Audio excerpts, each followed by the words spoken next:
Investigative reporter Mark Douglas has discovered that despite a horrible history of violence, drugs, and a failure to cooperate, a judge returned Jordan to his mother 3 months ago. Mark, moving in here right now, can tell us that the foster parents called this a failure of the system, but it certainly looks that way, the foster parents. I mean, they had this child, and he was safe. That's right, Keith, and we discovered a number of missed opportunities that might have saved this child's life. Now, family problems started years ago with this family, and the red flags continued as recently as last month. But despite our reunification in May, nobody took that child away from the mother, who police now say killed him. Right up until the day before his death, there were numerous chances to save the life of 2-year-old Jordan Beliveau. Jordan was failed by the system.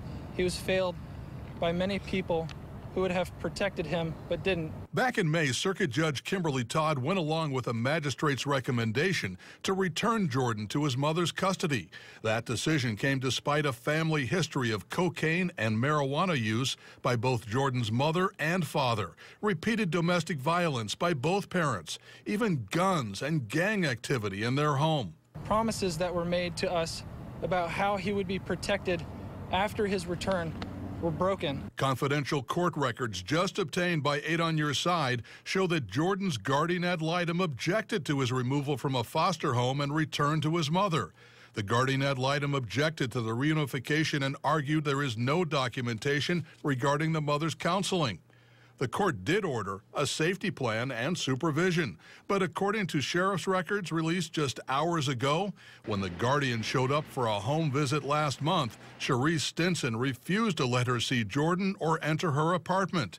And when a child protective investigator tried to check on the family in August, Largo police had to use a bullhorn to get her to open the door. Friday, the day before Jordan's violent death, a caseworker from Directions for Living paid a visit and concluded Jordan was not at risk, even though his mother was penniless, jobless, and about to be evicted. Ultimately, we have hope that our painful loss will result in a fundamental re-examination of the entire system, of how foster care works, of the reunification process.